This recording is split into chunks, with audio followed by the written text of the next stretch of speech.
welcome to this week's book show. We've got a lot of very exciting guests on the show this week. I'm going to be talking to the award-winning, extremely talented author, artist and designer Vasanthi Unka, who has written The Boring Book. Graham, what about you? I'm talking to Al Brown, Carol, Chef to the Stars, and also a book about Fingers Jewellery, the famous Auckland store by Damien Skinner, an authority on contemporary jewellery. Right, so he's coming into the studio. That's great. And we also have a guest reviewer this week. Kiran Das from Unity Books will be reviewing a book for us this week. But the exciting news... Well, the most exciting news this week, I think, was the fact that this book, by an Australian author, won the Man Booker Prize. Right. So last year we had a New Zealand winner, this year an Australian. We're doing rather well down here in the South Pacific, aren't we? We are. And this year, for the first time, of course, the prize has been eligible for authors other than within the Commonwealth. So this is a real credit to this man to win them. 2 American finalists weren't there, and they didn't win. And in fact, Richard Flanagan was the rank outsider, I understand. He was. The bookies had him as the absolute outsider, so a real thrill. So Narrow Road, The Narrow Road to the Deep North is the winner of this year's Man Booker Prize. Indeed. Fantastic. Al, you opened Depot in August 2011, and 3 years later it's still booming away. Crowds are turning up every night. You've won all sorts of awards. The impact on the hospitality scene's been significant. What do you put this down to? What's the formula? Oh, look, I think the timing was good. The timing was right. I think, New Zealand was sort of a culinary wasteland sort of 30 years ago, but we caught up very, very quickly. And I think now we're sort of becoming quite confident in our skin and what our offering is. And our offering is informality, and the idea that Depot was, or the vision that Depot was based on was, I was trying to think of when, as New Zealanders, are we at our best when we're eating and drinking and entertaining? And it was always came back to the batch or camping or the crib if you're in the South Island.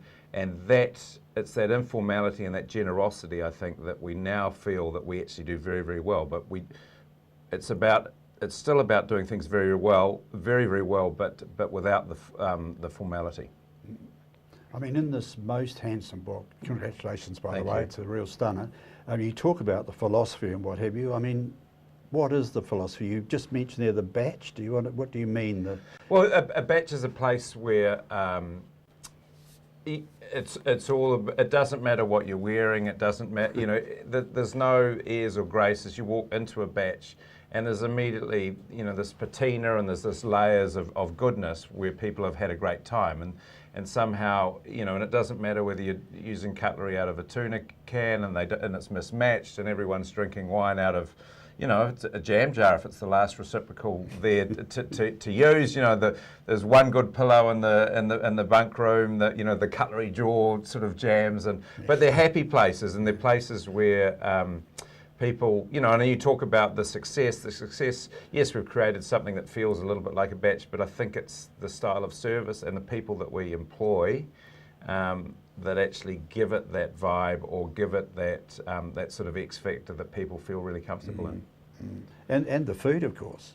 I mean, this new book is chocker full of recipes from the Depot menu. You've never been shy about sharing your recipes, and these recipes, I know because I made a couple already, they've been adapted for home. They're not recipes for the restaurant, they're for people like me to use. Yeah, well that's it. And I guess my food, Graham, has always been, like I think that 2 words should never be in the same sentence as secret and recipe. So I'm quite happy to share all my recipes or our recipes, because I think that's what food's about. But I've never been really dots on the plate. It's about simplicity. There's a few larger recipes in there when there's things have to be marinated or smoked, and those are some bigger steps. But you'll find a lot of there's recipes, if you can even call it that, which have 2 ingredients. So I want it to be covered in stains. I want it to be red.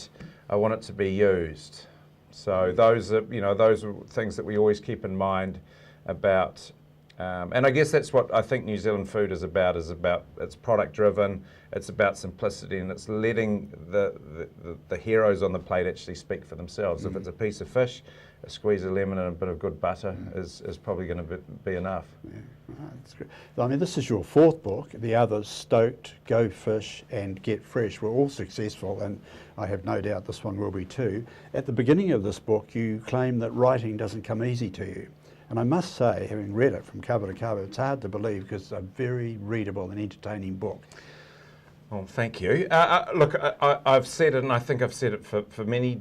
You know, I was no scholar at school, and in fact I was second year fifth, and I feel that and I think I mentioned it in the introduction, that I feel that I'm a bit dyslexic because I quite often write things and I know what I want in my mind to say, and it takes me a wee while to get the words round the right way. I know when they're right, and I know what I'm trying to say, so when I write, I start something, and I'll write, and then I'll go to some other part, and then I'll come back, and it'll make sense. Oh no, I've got to move those words around. But in the end, I get that, and I enjoy the challenge of it, and I enjoy the end result. And I think, and probably that's the same with anything that's slightly difficult. I think if you can get there in the end, the rewards are great. Well, you've certainly got there in the end. It's wonderful. You just mentioned something about Federal Street, perhaps.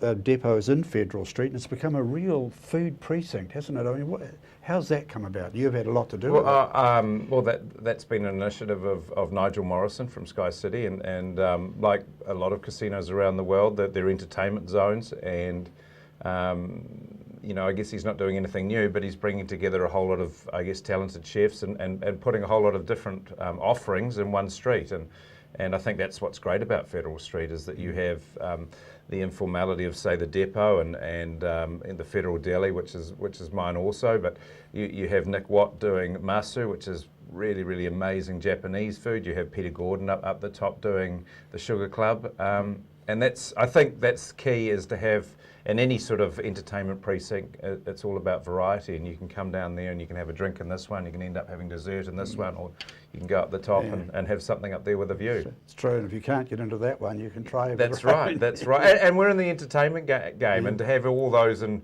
one street, you know, and that's what I always want people to do when they're going out for dinner. It shouldn't be seen as I've only got an hour for dinner. I mean, if you're going out, make a night of it and enjoy it. And at depot, sometimes you have to wait a while, but if I come to your place for a dinner party, what's the first thing we do? We have a drink before we sit down, and that's what we're doing. Yeah. Well done, and thanks for coming in and sharing this time with us this evening. Brilliant, absolute pleasure. Thanks, Graham.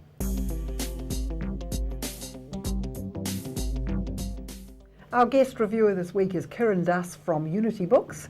So welcome to the book show, Kiran. Hi, Carol. And you're going to introduce me to a writer I've heard of but have never actually read. Yes, Herman Koch. The book is Summer House with a Swimming Pool. He's quite well known for his book a few years ago called The Dinner. Right. He's a Dutch writer, and that book, The Dinner, was translated into 21 languages. Right. But this one is just an absolute firecracker of a juicy page turner. It's one of the best books I've read this year. Great. So tell me why. Yeah, it's sort of the literary high end of a psychological thriller. It's more a psychodrama, if you will. All the characters are absolutely ghastly, unlikable, awful characters, but it's just absolutely compelling and riveting. So our main character, Dr. Schlosser, he is a doctor. He's just a GP. He's not a specialist. He's just a GP. Mm-hmm. So there's a bit of ego in there too. He doesn't have the prestige of being, you know, a special surgeon or a specialist. And he is known for his very relaxed attitude to prescribing drugs. Oh, right. So he's very popular for that reason. And his patients are famous actors and famous artists and theatre performers. And he absolutely hates his patients, and he hates human beings. He's very cynical. He hates the human body.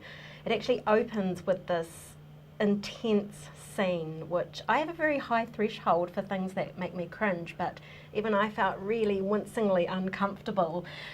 He is describing what happens in an examination what runs through his mind. And I sort of think after reading this, you won't actually look at your GP the same way again. So he sets out to actually make you feel, uncomfortable, yes, you think, the absolutely. reader. Yeah, it's very forensic and sort of clinical and very cool and detached. So part of his job, he gets invited to a lot of premieres and black tie events, which he hates to go because he hates his patients. He thinks they're really vacuous, kind of obnoxious people. But he does go to some of them with his beautiful wife, Caroline. And there's this actor who's very hot at the moment, Ralph. Right. And so he's at this function and he meets Ralph, and he ends up getting asked to go on holiday with Ralph at his beautiful home, holiday home in the Mediterranean. So he actually goes on holiday with his patient, and there's a whole cast of characters there. There's a Hollywood filmmaker and his very young girlfriend, and also the children. The doctor, he's got two beautiful, quite young girls, and they go as well. But then we actually learn early on in the piece that Ralph dies. And the question is how and why, and is it medical malpractice or is it murder? So basically this doctor has a lot of questions to answer. Interesting. Now you mentioned to me before when we were talking earlier that it had sort of cinematic qualities. It's absolutely cinematic. I think in terms of narrative and structure, it's just got all the ingredients for the recipe of a good film. And I can even imagine a young Jeremy Irons playing the doctor, Right. With a sort of evil sort of... Absolutely, yes. really thrilling. And I think one of the things that Koch does so well is psychological insight. He just gets right into the nitty-gritty of what makes these characters tick, and you're just absolutely drawn in, and you have no idea what's going to happen. So, like I said, it's an absolute page-turner. So even though the characters are so unpleasant, you're totally hooked in. Absolutely, Right. yeah, because he's so good at the dynamics between the characters. He's really good at getting right in there and what the motivations are, and also there's a lot of moral and ethical kind of questions that come into play, in terms of how people relate to each other or how they don't relate to each other. So there's a real depth to it. Absolutely, yeah. Oh, I'm convinced I'm going to have to read it. Thank you, Karen, very much. Thanks, Carol.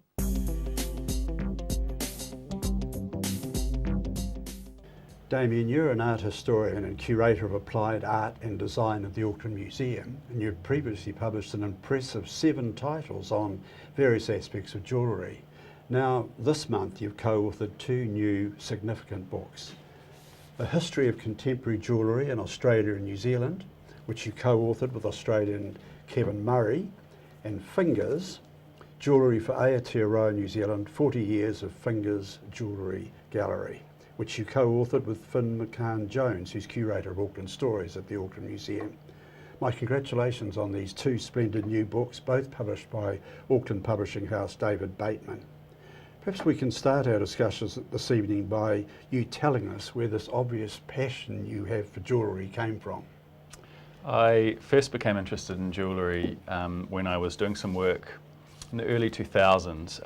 I was really interested in Pākehā identity and art that was related to that question, that issue of, who are Pākehā, how do we express ourselves using objects. And I was looking a lot at art, fine art, painting, sculpture, that kind of stuff, photography. And then I realized that there was this whole practice of jewellery. People were making these quite amazing symbols that went on your body. And the fact of wearing it seemed to do something quite interesting that a painting or a sculpture didn't do.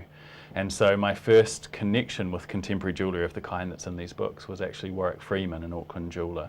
And he had a show on in Wellington, and I reviewed it for the Dominion. I was their reviewer for about 8 weeks, and I didn't last very long. And I reviewed it, and he read the review and thought it was interesting, and we started talking. It all started from that. Started from that. Now, in November 1974, 5 jewellers opened a contemporary jewellery cooperative, wasn't it, here in Auckland. And 40 years later, it's still there and still going strong. It's New Zealand's oldest contemporary jewellery gallery. Tell us something about that and why Fingers, as it was called and still is, has become so important in our contemporary jewellery history. I think the importance comes from partly longevity. Anything that goes for 40 years is going to have some impact, positive or negative, in this case very positive. And I think it's also, at the time when Fingers started, it was actually probably more a jewellery shop than it was a gallery as we know it today. Because you're dealing with a scene that didn't exist really. You had a number of people who were showing at craft fairs, places like Brown's Mill, which is where Yes. Alan Preston was showing before he started Fingers. And the scene as we know it now didn't exist. There wasn't infrastructure, there weren't places you could sell your work, there weren't schools in the same way, there weren't dealers and buyers as there are now. Fingers was basically the group that started that. They were the ones who, I think of it as almost channeling the energy of individual New Zealand jewellers, providing a home for that energy and doing something interesting with it that really connected with people who wanted to wear and buy jewellery. Several of the original founders, of course, are still involved. I mean, how does their jewellery from then compare with the jewellery of today? That's a really interesting question. We were thinking about that, Finn and I actually. He's curating a show that goes with the book that's opening at Fingers soon, Object Space soon. And he said to me, it's interesting how the work of the founding members and the partners that are still involved is different now to the work that you would mostly find in Fingers when you visit. And that was, yeah, it was really quite interesting to realise that and to think, what does that mean? And I think what it means is that Fingers has become probably bigger than any one individual person. It's got its own kind of institutional history, it's got its own legacy, and that legacy, one of the things it does very well is it's adapted each generation, each moment to what is important, what's going on, and it's been flexible enough to actually bring that into itself. So the Fingers you see today is very much about what contemporary jewellery is like in the 2010s in New Zealand. The Fingers that you saw in the 1970s was totally connected to the 1970s, sort of weird brew of hippie, alternative lifestyle, punk, alternative cultural energy jewellery. The 80s was all about natural materials and New Zealand identity, a kind of a proud new Pākehā identity that wanted to be in the Pacific, not a little Britain in this part of the world. And the 90s, I think, very much responded to that shift in jewellery where it started to be about people again and about wearing and about craft. So at each sort of period, each decade, you can see that Fingers shifts itself and becomes something different. Well, your book is sort of a kind of luscious scrapbook, I think, Yeah. and it covers the 4 decades with a lot of beautiful photography. Was it difficult to get? I mean, they've obviously kept a very good record of themselves, have they? I mean, how was all that photography available to you from right back? It was. So Fingers has kept a really good archive of its own history, and we realised that when you're telling a story about an institution, you know, there are parts of it that, well, we realised a couple of things. One is that you look at a picture of something or a postcard or a poster, and the way it looks tells you heaps more than you can actually tell by writing. Or you could write it down, but it would take you ages. And we wanted to register that. We wanted to keep that. That actually looking through the scrapbook for us, looking through this archive, was exactly the experience we thought readers should have. So it made sense to do it as a scrapbook. And there was a quite extraordinary amount of material, from reviews to pictures of people doing things, photos of jewellery, the jewellery itself, the invitations, and even just things like the logo of Fingers, how it shifts over time. That felt important and interesting to us. So it seemed like the best idea was to present it. So this archive, which is obviously incredibly valuable, I read in the book where they've actually donated it to Auckland Museum. I mean, this must be a really significant donation for you, is it? It's fantastic. I mean, as the curator of applied art and design, it sort of comes under my purview of, you know, culture and objects and things I'm supposed to be caring about. And to have it, I think, is amazing, because not only does it provide a lot of information about things that are already in our collection, but it's a whole story about retailing, about craft, about style, about cultural identities, about social practices, about who went where, about graphic design, about pretty much everything you can imagine. And on that level, it goes right from, you know, spectacular posters like the one on the cover, invitations and so on, right through to minute books that keep records of the conversations that partners had at meetings, or what they sold at a particular time. And that kind of information often gets lost, and it's really important for writing a thick, interesting description of history. How long has Auckland Museum been collecting contemporary jewellery? Interestingly, the first purchase happened from Fingers, one of the shows that they had, and we write about it in our chronology. And I think, and please don't, anyone who's listening to this, don't get angry if I've got this wrong, but I believe it was around 1984. And it was a one piece by Elena G, and I think 2 earrings by Ruth Beard. So both of whom were at that point members of Fingers. And those were the first 2 examples of contemporary jewellery that went into the collection. Well, congratulations on 2 very fine books, and thanks for coming in this evening. Thank you very much.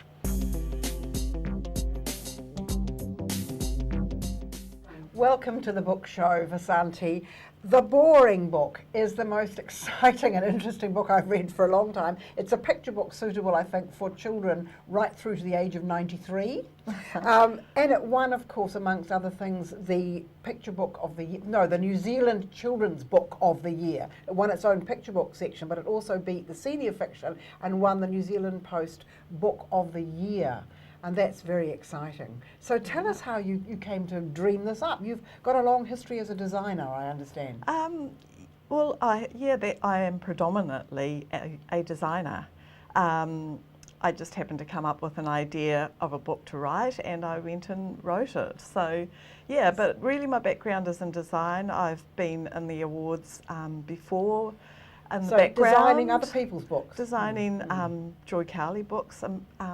To mention one person's, people who wouldn't even know I've designed their books before. So you're an artist and an illustrator and a graphic designer. Yeah, basically.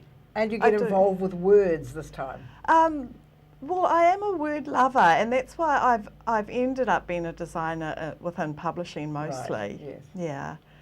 And this whole concept of, well, I should mention first the detail of the design. Like the end pages have beautiful pink, but there's Z's all over it, Zzz, for falling asleep. And of course, at the very back where you have the title page, there's Zzz made in amongst the words. So incredible attention to detail in the design, and this wonderful concept of a book within a book. So here is the first book within the book. So where did that concept come from? One of my favourite books is Margaret Atwood's The Blind Assassin. Right, mine too. And I love the whole concept of a book within a book, another story running through, well, completely different story within a book. And I always thought to myself, I wonder how you could do that for children. Right. And so I did start writing another science fiction story that I put into it first, but I needed something that was, I thought, more about the book, that suited the book. Right. So can I read the first few go lines? for it. It's hilarious. Go for This is for the adults. This is the really boring book. This really truly is a boring book. The published article before you carries a severe warning. Before embarking on the reading of this laboriously serious misadventure, I must warn you that dangerously sombre consequences may await the uninformed. So please know in advance that there are vast areas within the aged pages of this tiresome book that might very easily cause you to stifle yawns and eventually lead you through an inescapable tunnel of deep slumber. And so on, page after page, and it's very funny if adults choose to read it. The children may not, older children will. So the book is boring, so tell us about the concepts of it. Well, the book is so boring that people fall asleep when they read it. Right. It's so boring that the words get bored and they decide to do stuff. And they're tired of standing still in rows, and here we go, the book within the book again. Yeah. So they say they were going to have fun instead, and they do a few things within the book, which turn into little word pictures. Right. And then they escape the book. Can I just mention this particular word picture? A tree hut. Tell us what happens with the tree hut. Well, I just made a picture of a tree using the word leaves and hut and so the word trunk. Leaf is falling out of the tree. So Yeah. you're playing with the visual impact of the words. Well, it's an interest I have in concrete poems, really. Yeah. Doing the design with the words is something I love. And a cup of noodles, of instant noodles and so on. And then they escape from the book They altogether. escape, yeah, and they run riot. Total riot. they Freedom. Yeah, they enjoy their freedom and go crazy over the town. And what They're happens? they're a little bit naughty, but they're fun-loving more than anything. I love some of the signs, like the 50-mile-an-hour sign becomes 50 smiles an hour. And some other examples, the bus stop becomes the hug stop. Oh, lots of people love that page the most. The Yeah. bus stop becomes the hug shop. Hug stop, yes. Yeah. Yeah. The kids love that page too, particularly, I think. They do. Yeah. They really like the rude one the best, though. The rude one. Well, they like Ah. that. For some reason, kids always like poos and wees, even though there's a million other words in there that are just as cool. But the public toilet has those naughty words written on them. Right, right. And I scream, you scream, you all scream for ice cream, and so on. So they're playing with the language. Yeah, all the words are playing, basically, and so it's wordplay, but the words are actually playing. Yeah. And then they cause too much trouble. Then it just confuses people and they get angry with the words, and kids sort of love that word because you're not allowed to say that word. Shut up. I've had some children asking me, why did you use that word? Because they think... They think it's so naughty. I didn't realise it still was, yeah. But they miss the words, don't they? They miss the words, yeah. And they miss the words, but they find out eventually that the words are still there. They're in their heads, yeah. Yeah. Yeah. And so the words come back. The words come back, and the people do things with the words. What sort of things? All sorts of things. They write their own words. They use the words to write things and do things with them. Yeah. And so the wonderful ending of the book within the book is that it's a book for the children That's right. to write their own words in. Yeah. Yeah. It's very exciting. Now, it's won another award as well to do with the Frankfurt Book Fair. Can you tell us a bit about that? The White Raven. White That's Raven. what it was called. Right. It White just Raven. escaped my head. And so this is really significant because Yeah. they will be displayed, these 200 books, and the Boring Yes. Book is one of them. They'll be displayed at the Frankfurt Book Fair, Yeah. which is the biggest international book fair in the world. Thousands and thousands of international visitors will see this. So Yeah. there is a really good chance that the rights will be sold to a whole range of countries overseas. A very good Yeah, chance yeah, of yeah. it, yeah. Yeah. It'll So- actually get looked at and and seriously looked at. And amongst Yeah. the millions of books on display there, it will stand out because it's been chosen for this White Raven Award. Yeah, so that's yeah. brilliant. Yeah, it yeah. really is, yeah. Yeah, So very what are you proud. working on next? Big secret, of course. But I'm in the midst of illustrating it at the moment, and And is this your really own book or loving an it. illustration for someone else? At the moment, my own book. Great. Yeah, when I have time, I plot on and do my own. Great. Well, we yeah. look forward to the next book from Vasanti Unka. Oh, Thank you for joining us on the thank you, book Carol. show. Thanks. So that's our book show for this week. We've got more exciting things happening next week. Who will you be talking to, Graham? I'll be talking to Chris Rupe from SPQR. They've got a wonderful new cookbook out. Great, and that's a real Ponsonby institution. It And is. I'll be reviewing another exciting novel. So please join us, same time next week.